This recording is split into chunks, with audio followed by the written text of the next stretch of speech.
Stories of serial killers haunting in the darkest hours made people often turn their heads and left permanent anxiety.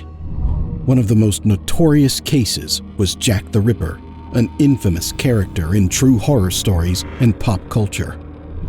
3 years earlier, before Jack the Ripper started his rampage, this serial killer had been the talk of horror.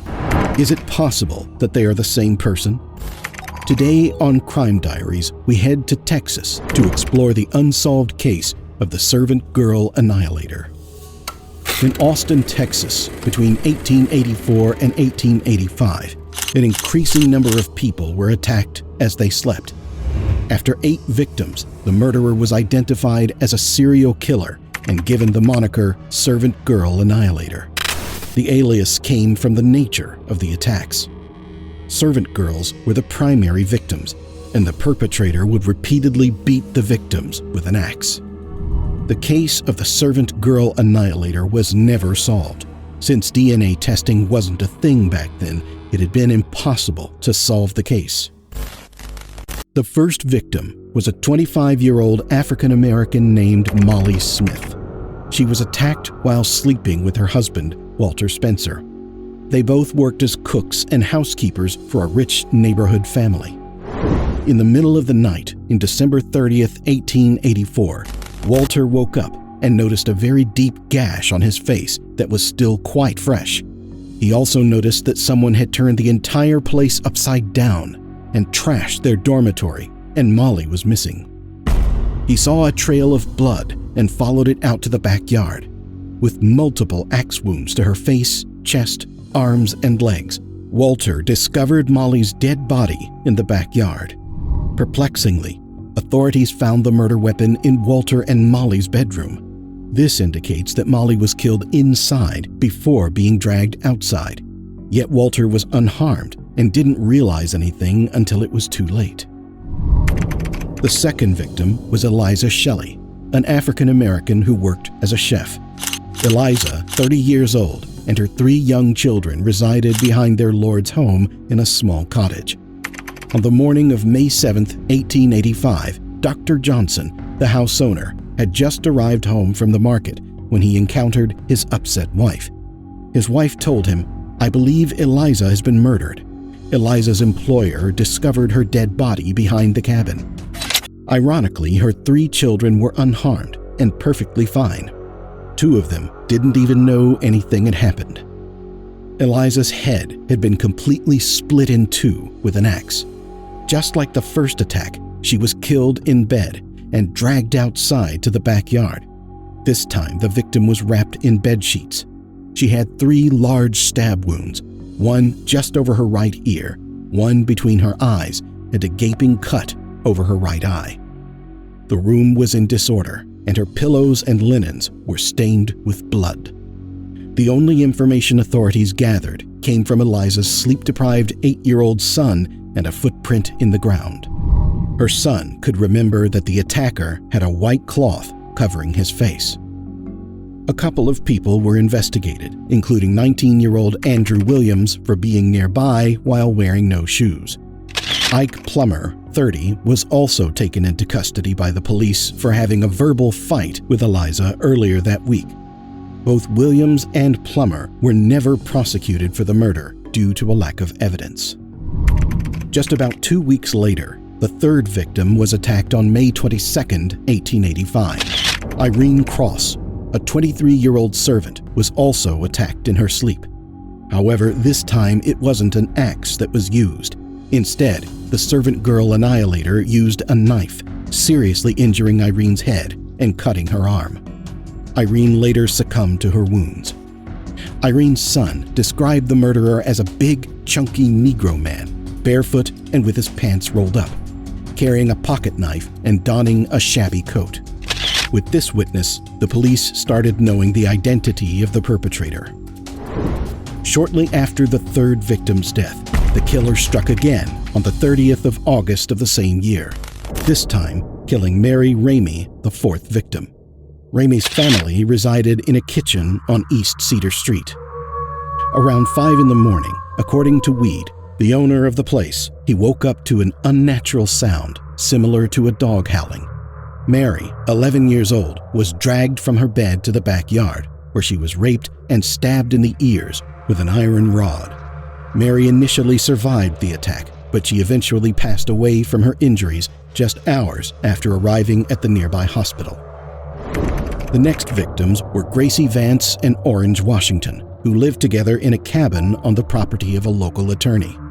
They were a married couple who worked there to keep the house clean and cook meals. Gracie woke up on September 26th to the terrifying sight of someone standing over her. She immediately let out an ear-piercing scream, and her husband jumped up to her defense. The killer overpowered the couple and was able to stop Orange in his tracks with a single blow from an axe that essentially split his skull in half. Unfortunately, they were defenseless against the perpetrator, and they became the fifth and sixth victims. This killer left his axe inside their cabin so the police would find it as soon as they arrived. This was essentially how he claimed responsibility for the killings. Shortly after Gracie was discovered, the Servant Girl Annihilator killed his final two victims on the same night, and these two murders later led police to suspect that the Servant Girl Annihilator may have been connected to Jack the Ripper. The seventh victim was Susan Hancock, the first white victim, who was murdered on December 24, 1885. Her husband was sound asleep in a completely different room when the murderer broke in through the window and dragged Susan to the backyard garden. When police discovered her body, they also discovered a sharp metallic object stuck in the side of her skull, in a similar fashion to the fourth victim. Her entire head had been split in half.